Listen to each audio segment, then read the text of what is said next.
หนวดสัตว์น่ารักนะคะวันนี้จะเป็นเรื่องสุดท้ายแล้วจะเป็นเรื่องการระมัดระวังอันตรายจากสัตว์นะคะเด็กๆเด็กๆก่อนที่เราจะมาระมัดระวังรู้จักวิธีการระมัดระวังอันตรายจากสัตว์นะคะเรามารู้จักสัตว์ต่างๆที่มีอันตรายทำอันตรายต่อเรามีพิษต่างๆนะคะเรามาดูกันเลยนะคะรูปแรกเลยอันนี้เด็กๆต้องรู้จักแน่ๆเลยเป็นน้องหมานะคะแต่น้องหมานี้จะไม่ได้อยู่ตามบ้านคนเป็นน้องหมาที่อยู่ตามถนนต่างๆนะคะเพราะว่าน้องหมาที่อยู่ตามถนนเราไม่รู้ว่าเขาจะดุร้ายแค่ไหนนะคะเวลาเด็กๆเจอก็หลีกเลี่ยงอย่าเข้าใกล้อย่าเอามือไปจับเพราะว่าน้องหมาอาจจะกัดเราก็ได้นะคะต่อไปก็จะเป็นตะขาบนะคะเป็นสัตว์ตัวเล็กๆนะคะเด็กๆแต่มีพิษร้ายแรงมากๆเลยเด็กๆเห็นไหมคะตะขาบ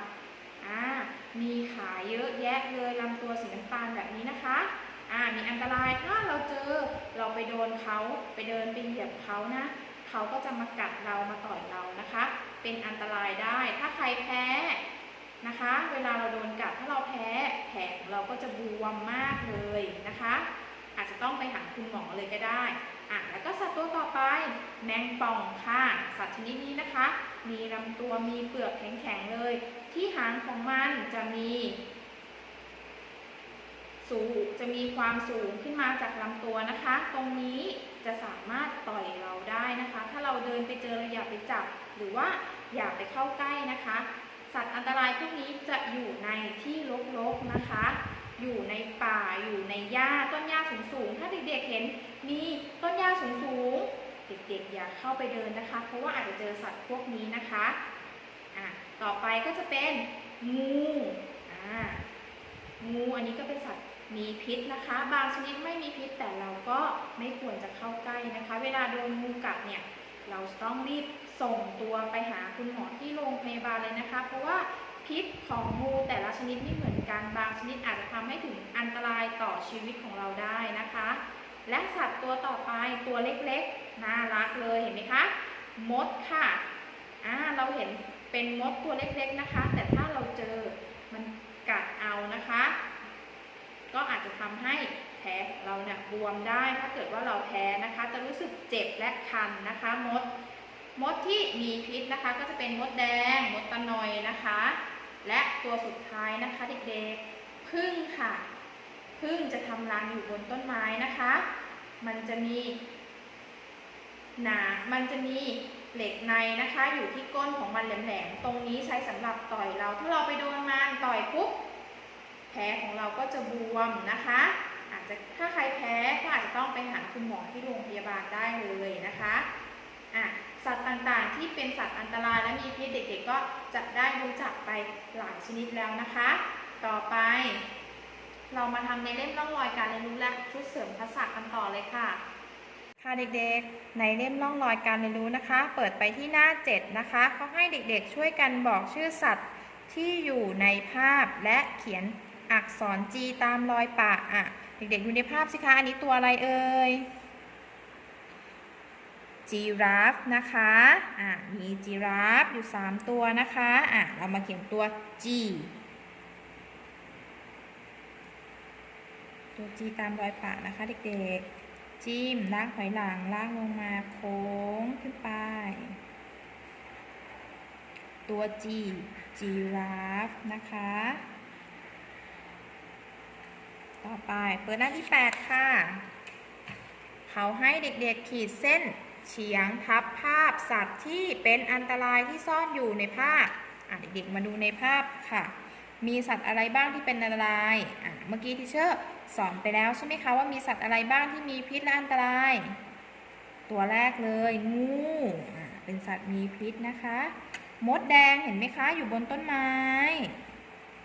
แมลงป่องตะขาบแล้วก็สุนัขนะคะต่อไปมาเล่มชุดเสริมทักษะนะคะ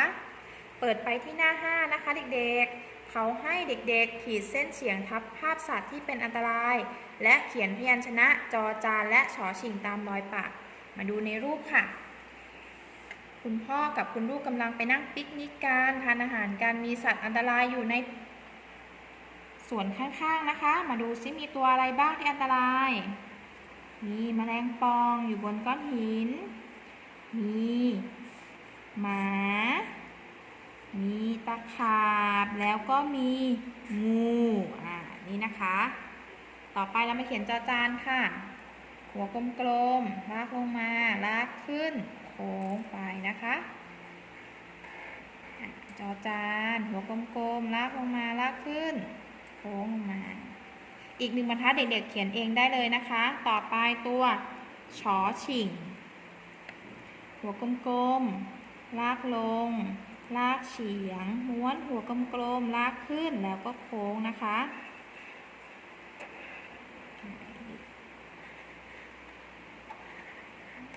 ต่อไปเปิดไปหน้าที่7นะคะเขาให้เด็กๆลากเส้นตามรอยปะจอจานกับชอชิงเด็กๆลากเส้นได้เลยนะคะแล้วก็ระบายสีรูปภาพมาให้ทีเชอร์ด้วยวันนี้ทีเชอร์ไม่ได้เขียนให้ดูนะคะมีตามเส้นประจอจานกับชอชิงแล้วก็เปิดหน้าต่อไปนะคะเป็นภาษาอังกฤษตัว G ตัว G โกดแปลว่าแพะนะคะเขียนตัว G ตามเส้นประเลยค่ะทีเชอร์เขียนให้เด็กๆดู1 บรรทัดนะคะบรรทัดต่อไปที่เหลือเด็กๆสามารถเขียนเองได้เลยนะคะไม่ยากแล้วเด็กๆก็ระบายสีมาให้ทีเชอร์ด้วยนะคะค่ะเด็กๆเป็นยังไงบ้างคะเด็กๆได้เรียนรู้จากสัตว์ที่มีอันตรายและการระมัดระวังนะคะเด็กๆถ้าเราเจอที่รกๆนะคะเด็กๆเราก็อย่าเดินเข้าไปเพราะเราอาจจะเจอสัตว์ที่เป็นอันตรายและมีพิษได้นะคะข้อควรระวังของเราก็คือต้องใส่รองเท้าเวลาเดินไปไหนนะคะและเวลาเราเดินไปไหนเราจะต้องมองพื้นที่รอบๆของเราให้ดีนะคะว่ามีสัตว์อะไรอยู่หรือเปล่านะคะ